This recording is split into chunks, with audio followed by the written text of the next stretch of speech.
Well, it's been a little while since we've caught up with the ARL Commission Chairman, Peter V'landys, and given what's going on at the moment, not only in rugby league but in racing as well, he's had to act swiftly to ensure that, firstly, State of Origin goes ahead, and we've still got a Sydney Metropolitan race meeting. I'm pleased to say the ARLC Chairman joins us on the line right now. Peter, good afternoon. Good afternoon, Mark. Mate, it's obviously a bit of a logistical nightmare, and I said off the top of the program that this is a lot bigger than sport at the moment, given the COVID outbreak we've got in Sydney.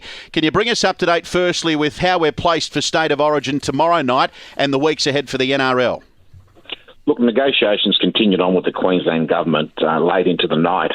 Where there is some complex requirements that we will adhere to, but the government has been very cooperative, very professional with us, and they certainly want the State of Origin to go ahead. There's some very complicated matters which we're required to address, but we have got all the necessary exemptions, and the game will proceed. So a green light for State of Origin tomorrow night, which is a good thing. And I had a lot of people ask me this morning when I first rocked up to work saying, well, how will this affect the New South Wales Origin team? But I guess, Peter, it's proved a masterstroke that they were taken up to Kingscliff and avoided the outbreak in Sydney's eastern suburbs. Absolutely. Look, this variant is very contagious, and what we're concerned about, the fact that it's airborne, makes it even a greater danger. Even the masks, etc., without filters may not be sufficient to this variant, and we're doing a lot of research on it. So we can address some of the situation, like the 1.5 metres social distancing may not be sufficient under this new variant. The mask, as I mentioned, you may need a filter in the mask to be able to filter this variant because it's airborne. So we are working hard to find every available weapon to us to avoid the players and our competition being affected. So given what you're saying there, Peter, does that mean there's a question mark over the NRL once it resumes next week, once we get through State of Origin as well? No, not really, because, as I said, we have gone back to level 3. We predicted this last week, fortunately, and we did go back to level 3. We did introduce restrictions. We're going to go back to what it was on the 28th of May last year. We'll have the clean zones, the dirty zones, the temperature, all the things that go with the protocols. We're probably going to have to enhance some, as I said. The masks may have to have filters. People may have to social distance a little bit further than what they have in the past. But at this stage, we're confident that the bubble will proceed. Now, the players, unfortunately, will have to make another sacrifice. They will have to stay at home, go to training and come back home again. We may have to reintroduce chartered flights. But the greatest complication for us is really dealing with governments, because every government is different and every government requires different protocols. So we have to satisfy those so we can transfer between states. But in the worst case scenario, we may have to relocate teams into different states. And just before the boys jump in, from rugby league to racing, you're the Racing New South Wales boss as well. You had to transfer today's meeting from Randwick out to Rose Hill as well. Look, we always take the least risk option. The good thing for racing is we have never reduced our protocols. We've kept those same protocols for the whole of the pandemic.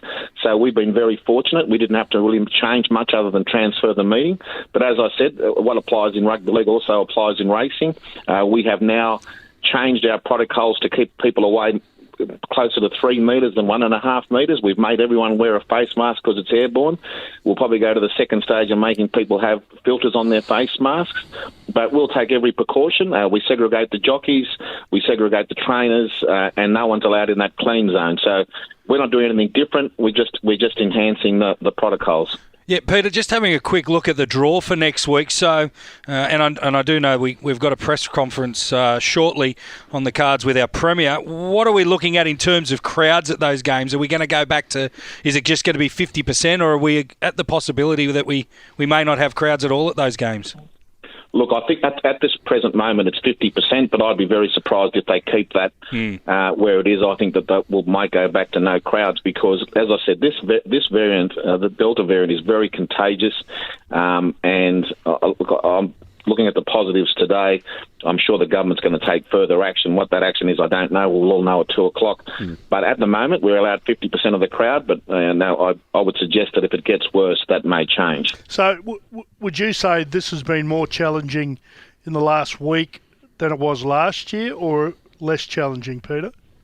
I think it's more challenging, Daryl, because of the fact that it's airborne. I was always confident last year because it was very hard to catch last year. You really had to be unlucky because it had to be a droplet in the air that you ran into to catch, or you hit the spot immediately after someone hit the spot. It was very difficult to catch. So, you had 1 in 10,000 chances of catching it. This one is a lot more contagious, and you only have to look at the cases around the world, how quickly they're increasing because of this variant. And when it's airborne, it's dangerous. And when you look at what happened in Sydney, a person just happened to be walking past another person from the CCTV cameras. That's all they did, walk past them, and they caught it. And that's because it's airborne. And that makes it a lot more difficult to contain. And I think that this one is certainly a bigger challenge than what we had last year. All right, well, it sounds like you're all over it just as you were last year from the NRL and the Commission's point of view. Let's finish on a lighter note and a positive note, Peter. The Women's State of Origin last night, it just goes to show the women's game going from strength to strength, which is why we're going to have a couple of new NRLW teams entering the competition. Look, it's our objective at the Commission to expedite the growth of the women's game, and I think the policy that was introduced in trying to spread the talent, we've increased their salaries by 30 or 40%. We know some players are now getting from 16,000 up to 28,000. We will do everything in our power to expedite the growth, and the result is what you saw last night, a very entertaining, skillful match.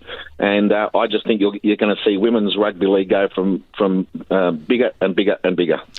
Peter, the $28,000 the girls are getting, are they paid by the clubs or the NRL? The NRL. Look, NRL. We've decided the NRL, in order to, the clubs shouldn't have to pay all these expenses for our strategies, and we want to make it. We want to incentivise the clubs into having women's games. So we've made it that we will pay it, and we'll continue to fund the women's game so we can get it to a level that we're satisfied. And how many players are getting that level of payment? I think it depends if they move to another club. So what the policy was, if you moved and sacrificed yourself and moved to another club, you would get that increase. And it depends on look, my information is there's been quite a few players that have moved. The Broncos are ones that prefer to stay where they are, and I can understand that because they won the premiership and are successful. But it's just as important to spread the talent, but it's also important to spread the mentoring and the experience. So those good players can pass on their knowledge and experience to the younger players coming through. Yeah, fantastic. Well, Peter, if there's any updates throughout the afternoon, that press conference from the Premier comes up in half an hour from now. We'll keep in touch with yourself and the NRL, and if there's any more advice as far as State of Origin and NRL next week goes, you let us know and we'll pass it on to our listeners and all those footy fans tuned into the Continuous Call team. Thanks so much. My pleasure, and absolutely, I'll keep you totally informed. Good on you, mate. Peter V'landys, the chairman of the ARL Commission. So just like last year, the Level 3 biosecurity protocols are enforced, that being clean zones and dirty zones, and players can go to training. They've got to stay at home like everybody else. And hopefully the contact tracers are able to bring this thing under control and we can get back to some sort of normality. But as I touched on off the top of the program, everyone needs to play their part. That is, wear masks, social distance, and if you're in one of these local government areas, please observe the stay-at-home orders, because it's not just advice, it's a health order. So if the police catch you, you are facing some very hefty fines.